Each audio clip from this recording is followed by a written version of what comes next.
The Supreme Commander stood at the edge of the holographic map, arms folded behind his armored back. The jungle sprawled across the display in unruly greens and tangled shadows, a smear of chaos on an otherwise orderly galaxy. Vras Talek sneered. Primitive, he declared. A sanctuary for vermin.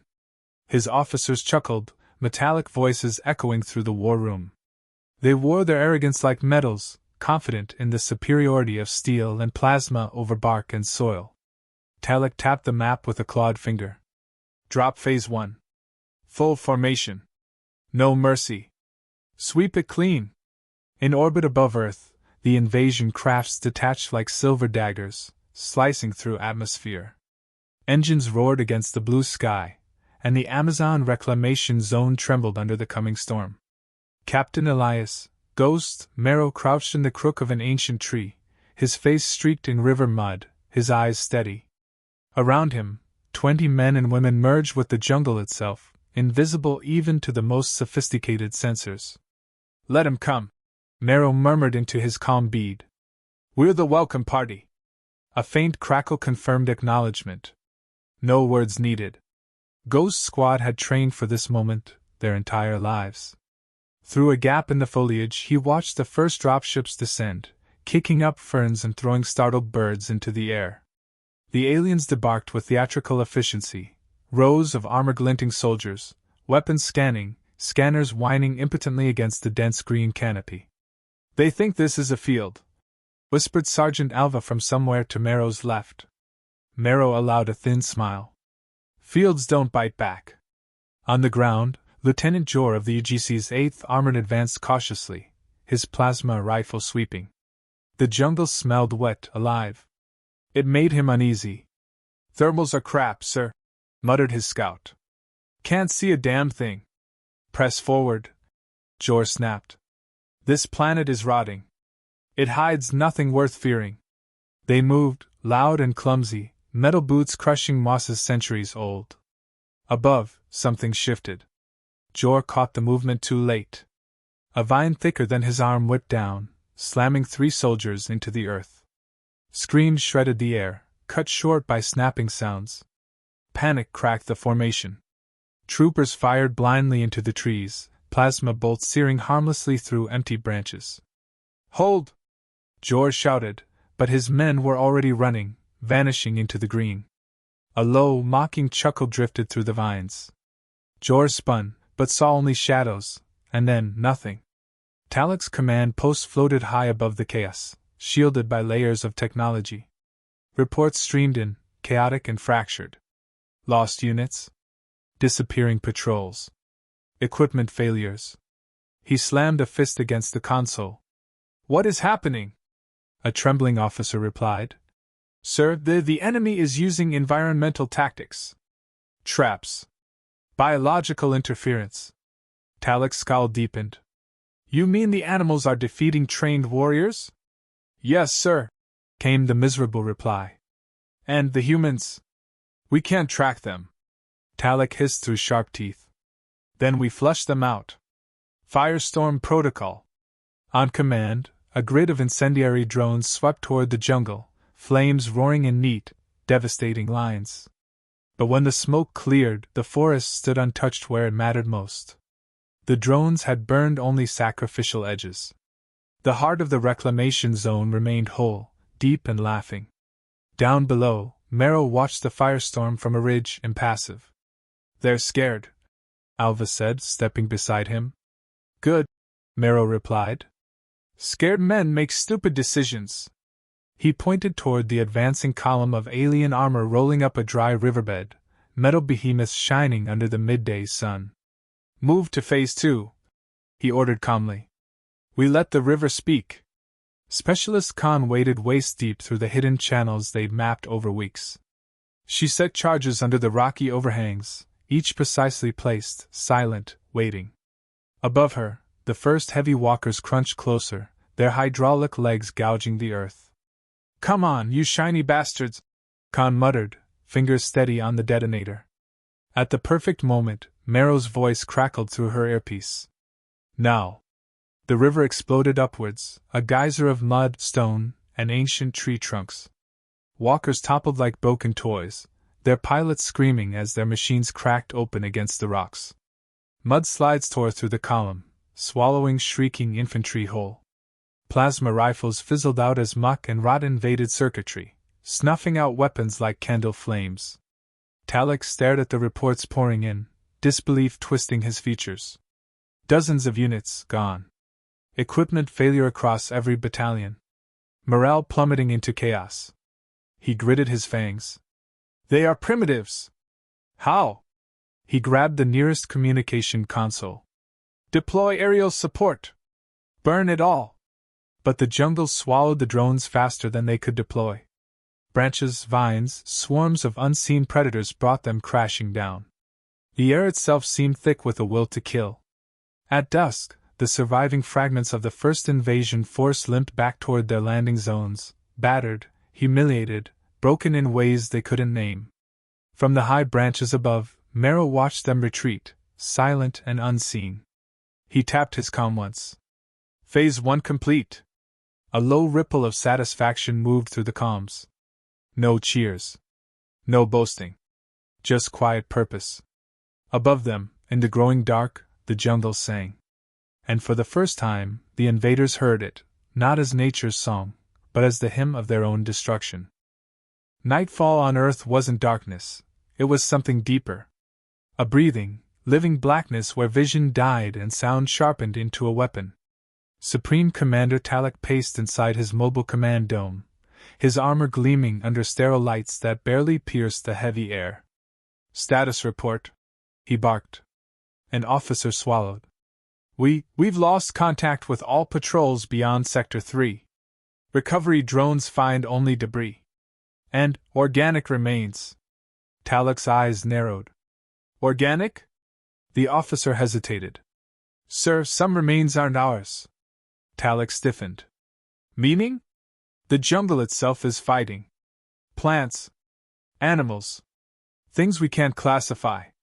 Talek slammed a clawed fist against the table, cracking the reinforced metal. Deploy the iron vanguards. Clear a path. Flush these savages into the open. Captain Marrow watched through night vision lenses as the iron vanguards advanced. 24 heavy mechs, walking fortresses draped in shields and plasma cannons. Their engines rumbled, shaking the ground with each step. Lights bathed the forest in sickly white, burning shadows into every corner. Marrow touched his calm bead. Ghost Squad. Lure and bleed. Acknowledgements clicked in his ear, tight, silent. Alva, Khan, Ramirez, each moved through the trees like wraiths. No one fired. No one attacked head-on. That wasn't the jungle's way. Instead, the forest closed in. The first mech stumbled, not from enemy fire, but as vines wrapped around its legs thick as cables. Hydraulic joints hissed and failed. Roots, sensing warmth, twisted upward, cracking armor like dry shells. Inside, the pilot screamed as branches pierced the cockpit. Metal crumpled. No shot was fired.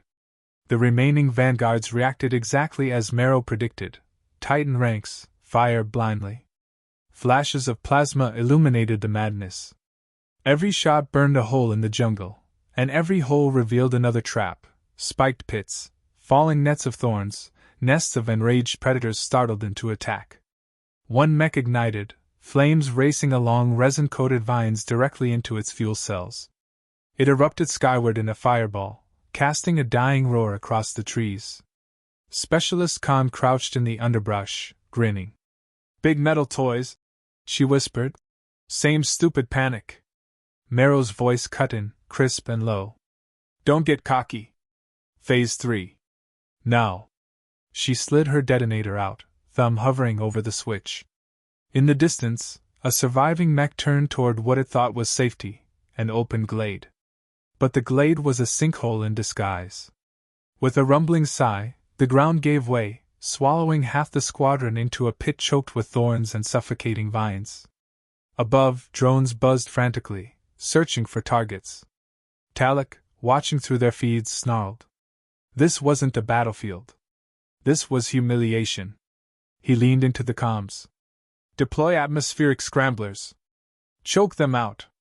New machines rumbled down, emitters designed to strip oxygen, crush lungs, and smother resistance. Marrow noted their arrival with a glance. You ready? He asked into the bead.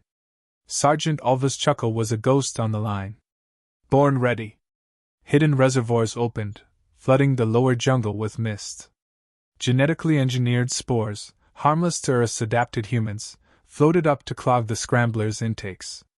Engines wheezed. Emitters sputtered. Drones dropped like stones, their systems choked to death. The jungle had lungs of its own. Lieutenant Prax, commanding the last functional Vanguard squad, screamed into his comms. Requesting immediate extraction. Immediate. A shape descended from the canopy, not human, not beast, something faster than a thought. Prax saw only a glint of steel before the jungle swallowed him. Across the sector, alien soldiers abandoned their posts, sprinting through the undergrowth, weapons forgotten, terror snapping their discipline like brittle bone. Back at the command dome, Talek raged. What is this madness? An intelligence officer, pale under his exosuit, whispered. Sir, it's not madness. It's design. They built this. They trained for this. Talek's glare could have flayed flesh. They're primitives. The officer didn't answer. He simply stared at the endless green outside, listening to the sounds no machine could mute, the victorious roar of life, ancient and undefeated. Far beyond their reach, Marrow knelt at a tree's base, running fingers over its bark, feeling the pulse of water deep inside. He clicked his comm. Enemy mechs neutralized.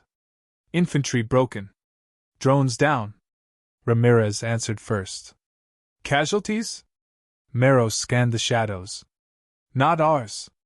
A pause. Then low, grim laughter spread through the squad. Talek made his next mistake in fury. Call the cleansers! He roared. Bioform eradication teams! Burn it to bedrock! As ships launched from orbit, loaded with engineered bioweapons, fungal agents, insect swarms, viruses tuned to devastate organics, Marrow smiled coldly. The Earth had seen plagues before. She didn't forgive easy. Above the treetops, a low rumble built, massive thunderheads rolling over the jungle, thick with electric fury. The reclamation zone had been seeded decades ago with weather twisters, projects designed to defend against orbital strikes. Talek's cleansing fleet hit an invisible wall of turbulence, battered by cyclonic winds that ripped metal from metal. In minutes, half the fleet tumbled burning into the sea. Down below, Marrow spoke into the night. This is our home. You don't get to scrub it clean. The jungle agreed, murmuring through every leaf and root. Specialist Khan clicked her tongue. You think they'll ever learn? Marrow wiped mud from his cheek, smearing it into fresh camouflage. They're too civilized. Too scared of anything that bleeds back. A beat of silence passed. Then Marrow stood, his silhouette merging with the ancient trees. Good, he said. Fear keeps them interesting. Above them, the stars dimmed under gathering storms. Earth's heartbeat quickened, wild and waiting. The hunt was only beginning. Supreme Commander Talek no longer wore his command robes. He discarded ceremony along with patience. Now, in full battle armor, he stomped down the ramp of his personal carrier, breathing the thick, hot air of Earth's wild zone. Show yourself, cowards! He bellowed into the trees. No answer. Just the slow, rhythmic buzz of unseen insects, and the low rustle of something large shifting in the underbrush. Behind him, his honor guard fanned out, 30 elite soldiers, each clad in shimmering power suits, plasma rifles humming softly. Their formation cut a bright, defiant wound into the living green. Talek sneered. Their tricks cannot stand against discipline. He marched forward, boots sinking into mud that clung like fingers. Overhead, the canopy knitted tighter, swallowing light, drowning technology. The command dome's satellite link sputtered then died. The forest accepted their intrusion in silence, the kind that smothers even breath. High above, Captain Marrow watched through layered leaves, calculating every movement. Ghost Squad had prepared this sector with a precision that went beyond maps and terrain. They'd woven a battlefield invisible to the naked eye, one calibrated not for open war, but slow, humiliating death. "Let him hang himself," Merrill whispered. Sergeant Alva, crouched nearby, grinned through mud-smeared teeth. "No rope needed." Merrill signaled a silent countdown. 3 fingers, 2, 1. On cue, the jungle moved. The first death came without warning. One of Talek's guards stepped wrong. The ground beneath him collapsed, revealing a nest of razor vine, genetically engineered to react to heat. Vines lashed upward, slicing through armor like wet paper. Blood misted the air. The guard's scream gurgled into nothing. Talek spun, plasma cannon aimed, but found no enemy. Only the forests breathing around him. He snarled. "Titan formation! Advance!" They obeyed, shoulder to shoulder, pressing deeper into the green maze. Branches shuddered. Roots twisted. The forest responded like a living thing offended by their presence. Merrow tracked them from above, moving silently from branch to branch. Ghost Squad mirrored his path, phantoms woven into the fabric of the wild. "Phase 4, Merrow said under his breath. Khan and Ramirez, hidden ahead, triggered a low-frequency hum, inaudible to aliens but irresistible to Earth's evolved predators. A ripple passed through the ground. Insects poured from the trees in black clouds. Micro-predators engineered during Earth's last ecological wars swarmed over Talek's men, slipping through armor seams, finding flesh. Soldiers screamed, slapping at their suits, weapons falling from frantic hands. Talek roared above the chaos. "Stand your ground!" But ground meant nothing when the ground itself hated you. Ghost Squad struck next. Not with bullets. With precision. A single tripline, so fine it was invisible even under magnification, snapped under a guard's boot. From the trees above, a net of weighted thorns dropped, impaling armor joints. Another guard disappeared into a pit, swallowed whole by quick moss, an organism that dissolved matter it touched. Talek's ranks thinned by the minute. His comms crackled useless. His HUD flickered, jammed by the ambient interference designed into the terrain itself. Worse, the air felt wrong. Too thick. Too alive. Talek growled low in his throat. "We push forward." He chose the path himself, blasting vines and roots aside with reckless plasma bursts. Each step deeper into the jungle was a step into a tighter noose. Merrow gave the final signal, a soft trill that barely stirred the air. Alva grinned and vanished into the green. Ahead, Talek stumbled into a clearing ringed with massive black trees. Their trunks twisted skyward like frozen storms, their bark scarred with ancient claw marks. In the center of the clearing, a stone monolith jutted from the earth, half swallowed by roots. Talek slowed. Something ancient pressed down here, a presence, a weight that technology could not explain or fight. He gestured sharply. "Secure the area." Guards moved outward, scanning. The first shot came not from a weapon, but from the jungle itself. A dart, no bigger than a finger, embedded into a guard's throat. He convulsed, dropped. Talek swung around, but saw nothing. A second guard went down, a slicing arc of metal flashing out from the trees, then vanishing.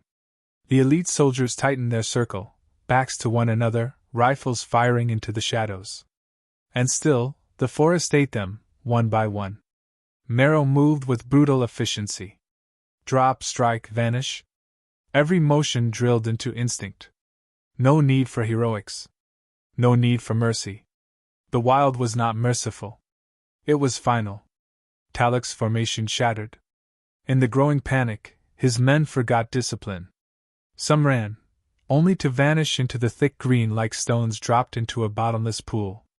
Merrow dropped from a branch behind the last fleeing guard, blade flashing once, clean and silent. Now only Talek remained. The Supreme Commander stood alone, blood steaming on his armor, panting under the weight of betrayal by his own arrogance. From the shadows, Merrow stepped forward, camouflaged skin peeling away to reveal the face of humanity's last spear. Talek raised his cannon, but it wheezed, clogged with mud and spores. Merrow spoke, voice low and unhurried. "You're trespassing." Talek roared, charging blindly, claws extended.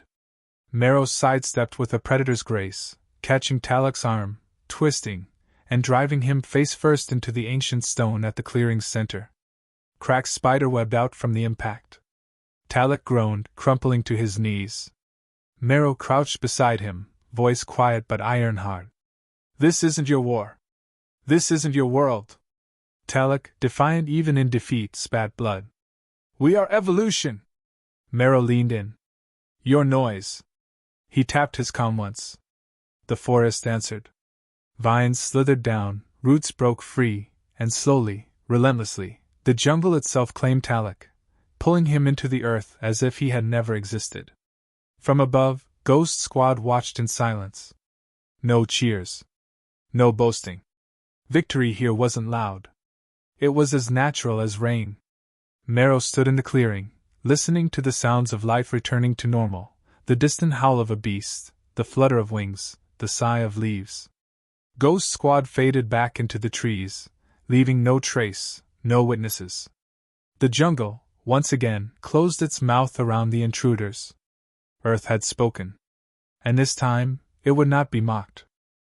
Smoke hung low over the devastated clearing, a pale ghost drifting between the blackened trees. Somewhere under the churned earth, Talek's final scream had been smothered by roots and time. Above, the stars flickered behind thick storm clouds, muted by Earth's fury. Captain Marrow stood still, breathing the heavy air. His squad gathered silently around him, their faces streaked with dirt and blood, their bodies part of the jungle itself. "We're done here," Marrow said, voice calm. Alva glanced at the horizon where the last alien dropships faltered, unsure whether to land or flee. "They lost their king. They just don't know it yet." Marrow adjusted the sling on his rifle. "They'll know soon enough." He turned away from the clearing without another look, leading Ghost Squad back into the deeper folds of the jungle, vanishing into the green. Above the planet, the orbiting fleet buzzed with chaos. "No contact with Supreme Commander Talek," one officer hissed. "No signal. No beacon. Deploy recovery teams," barked the Vice Admiral, voice cracking under the weight of fear. "We have to." Before the words left his mouth, a new alert blared across the deck. Atmospheric readings, unnatural, violent storms forming along Earth's equator. Satellite networks flickered, scrambled by electrostatic interference bred intentionally into the upper atmosphere. Recovery was impossible. The jungle had made sure. The Vice Admiral looked out across the endless blue and green sphere below and understood, finally, the horror Talek never lived to report. They hadn't been fighting a planet. The planet had been fighting them. Down on the ground, Ghost Squad moved like currents through water, unseen, unstoppable. They passed scenes of devastation, alien walkers half buried in living mud, weapons rusting as spores consumed their alloys. Drones dangled from tree limbs like broken toys. No animal scavenged the remains. The jungle wanted no memory of the invaders. Khan nudged a shattered helmet with her boot. "Think they'll send more?" Marrow paused, scanning the tree line where ghost lights flickered, the jungle's way of healing its wounds. "If they do," he said, "Earth will still be here." Alva snorted softly. "Waiting with teeth." The squad moved on. At an abandoned landing zone, alien survivors huddled around flickering comm units. Their faces, hidden behind helmets, radiated terror. Every branch snap, every rustle, every distant call of unseen creatures jerked them closer to the edge of panic. They clutched their rifles tighter, but it was no use. Earth wasn't sending soldiers anymore. The planet itself had broken them. When the final order came, a full fleet retreat, no one celebrated. Ships lifted from shattered clearings with barely enough power to escape the atmosphere, fleeing like wounded animals. Above, in the thin cold air beyond the clouds, engines screamed into hyperspace. Earth let them go. It always had patience for another hunt. On a crumbling overlook deep within the reclamation zone, Marrow and his team watched the bright lines of retreat cut across the night sky. Khan let out a low whistle. "Cowards!" Marrow said nothing. His eyes remained locked on the dark heavens. "They'll talk about this," Alva said, settling onto a rock. Across the stars. Don't land on Earth. The trees eat you. Marrow finally smiled, small and grim. Good. He crouched, running a hand across the soil, rich, dark, full of life and death, indifferent to either. We aren't a prize, he murmured. We're the warning. In the aftermath, Earth changed in subtle ways. The reclamation zones grew thicker, stronger, almost aware of the threat they had repelled. New species flourished, adapted by the strange war. Rivers shifted courses. Trees twisted into new barriers. The land remembered, and it reinforced. Humanity didn't hold parades. No medals were pinned. The Ghost Squad returned to their hidden bases, vanishing back into the folds of myth, becoming whispers in the woods again. The politicians would craft treaties and posture to the stars, pretending diplomacy had triumphed. But the jungles knew. The soldiers knew. And out there, across distant worlds, so did the terrified survivors. They would tell others. Earth is alive. Earth fights back. Earth wins. Weeks later, inside a battered war council room on a distant alien world, a diplomat slammed his fist against the table. You mocked them, he hissed at the surviving officers. You called them savages. He pointed at the lone figure hunched at the table's end, one of the few who escaped Talek's doomed landing. The soldier's hands trembled. His armor, still stained with jungle rot, stank of fear. They aren't what we thought, the soldier whispered. The humans didn't fight us. Silence fell over the chamber. Then who did? The diplomat demanded. The soldier raised hollow eyes. The planet, he said. The planet fought us. Back on Earth, as storms rolled out to sea and the forests stitched closed their wounds, Captain Marrow stood alone beneath a rain-heavy sky. He looked out across the endless green, listening not with his ears, but with something deeper. The Earth wasn't thanking him. It didn't need to. Marrow smiled, shoulders easing under the soft weight of mist. He turned away from the horizon and disappeared once more into the jungle's embrace, just another spirit among millions. Above him, lightning forked through the clouds, silent and patient. The message was clear. We were never weak. We were only waiting. And now, we remember.